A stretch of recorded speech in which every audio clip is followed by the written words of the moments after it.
C'est au cœur des Alpes, dans la station d'Aillon, que Romuald et sa femme Anka ont fait construire leur maison. Ils l'ont choisi en bois pour le côté écologique et surtout pour s'intégrer dans le paysage. 100 mètres carrés, de quoi vivre heureux avec leurs 2 enfants. Sauf que le rêve a viré au cauchemar. Alors voici les quelques problèmes esthétiques qu'on a entre les différents lambris, là, que vous voyez qu'il y a pas mal de jours. Hein. Il y a aussi les baguettes d'angle. En plus des planches mal posées dans plusieurs pièces de la maison, il y a un problème beaucoup plus alarmant. La dalle qui est complètement fissurée. Hein.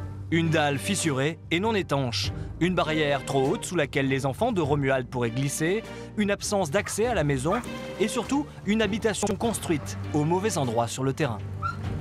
On a une fuite ici, enfin une source par ici qui coule et on a qui vient de derrière la maison, qui arrive d'ici, ça coule ici, puis ça s'évacue dehors.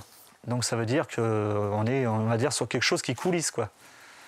Donc la maison peut bouger de 2 mètres comme 10 mètres, on ne sait pas à quoi s'attendre. Des sources naturelles venant de la montagne que le constructeur n'aurait pas prises en considération. Pourtant, Romuald et sa femme ont déboursé plus de 190 000 € pour leur rêve de maison en bois. Payer aussi cher pour ce rendu-là, quoi. On pouvait faire mieux nous-mêmes, quoi.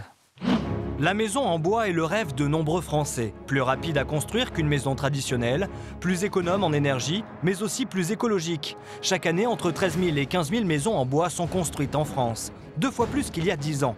Aujourd'hui, près d'une maison sur 10 est construite en bois.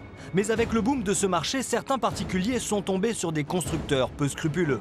Malfaçons, retard, voire même abandon de chantier, ils sont victimes de véritables tromperies. Alors, comment éviter ces arnaques? Comment choisir un constructeur fiable? Nous allons tout vous dire pour que votre rêve de maison en bois ne se retrouve pas brisé.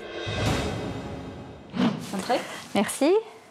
Pour obtenir réparation, Romuald et Anka ont fait appel à Sylvie Ferrès, avocate. Donc on va faire un point du dossier. Hein. Malheureusement, les nouvelles ne sont pas bonnes.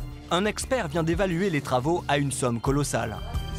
Une remise en état de la maison aujourd'hui coûte 141 000 €. 141 000 € qui viennent s'ajouter aux 190 000 € déjà dépensés pour la construction de la maison.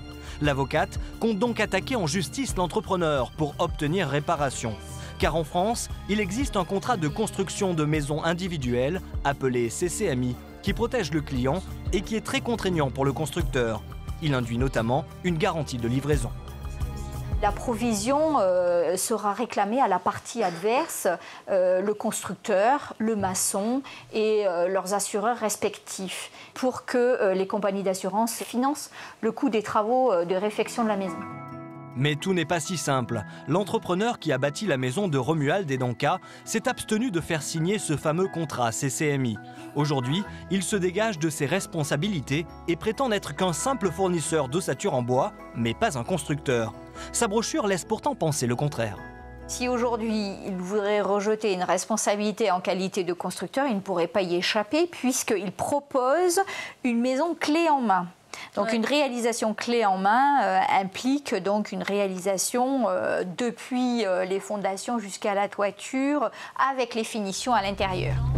Si Romuald et Anka ont payé directement certains ouvriers du chantier, l'entrepreneur, lui, a réalisé les plans, déposé le permis de construire et supervisé les travaux.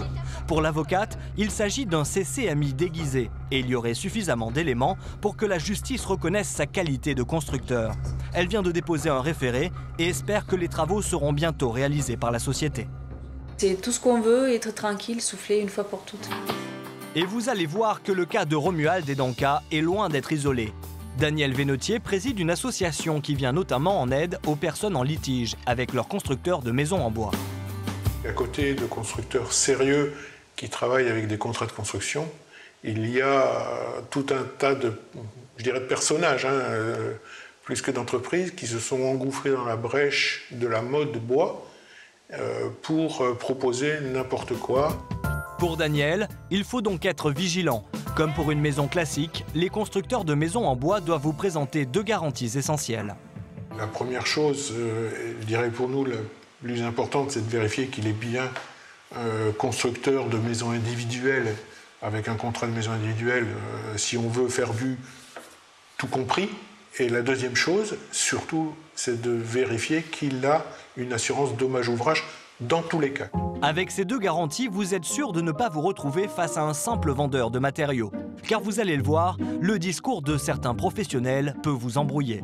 Nous accompagnons Daniel en caméra cachée. On vient chercher des renseignements au sujet d'une construction d'une maison en bois. Nous nous rendons directement dans le showroom d'une entreprise spécialisée dans l'habitat en bois.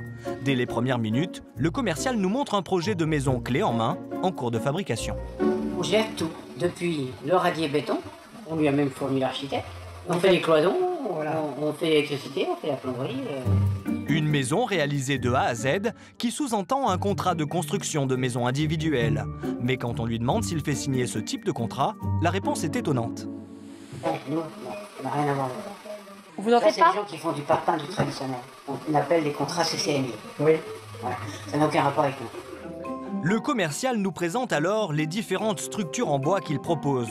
Mais quand nous évoquons avec lui les assurances et garanties auxquelles tout constructeur de maison doit souscrire, là encore le discours est contradictoire. Sur votre site, sauf erreur de ma part, on parle de garantie de livraison. Ouais, c'est des termes. C'est des termes qu'on a pompés et qui servent à rien, qui sont dans le cadre des contrats de maison en parpaing. D'accord. On m'a parlé d'une assurance dommage-ouvrage. C'est quoi la différence? Ça n'a aucun intérêt. Dans notre cas, ça n'a aucun intérêt. Ça, c'est les banquiers qui racontent leurs histoires. Tout le monde raconte tout dans ce pays. Personne ne sait rien. En ressortant du showroom, l'entreprise nous paraît peu fiable. Daniel va lui beaucoup plus loin. Il fait une construction de maison individuelle, sans contrat de construction, sans assurance obligatoire, donc sans contrat de construction qui est déjà obligatoire, sans assurance qui est obligatoire, sans garantie qui est obligatoire. Il nous incite ouvertement à travailler hors la loi, donc c'est inacceptable.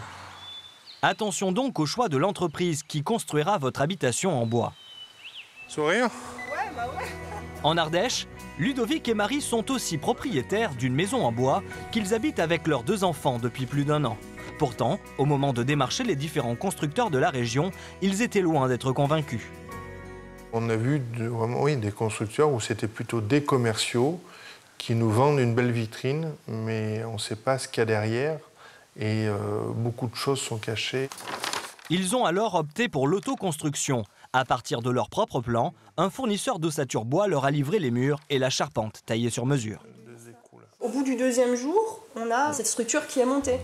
En 1 an, ils ont réalisé le reste des travaux tout seuls, excepté la plomberie qu'ils ont fait faire par un artisan. Au total, ils se sont offerts une maison en bois de 120 mètres carrés pour seulement 140 000 €. Alors si vous aussi, vous vous en sentez capable, lancez-vous comme Marie et Ludovic dans l'autoconstruction. Sinon, vérifiez bien que le constructeur de votre maison vous offre toutes les garanties nécessaires.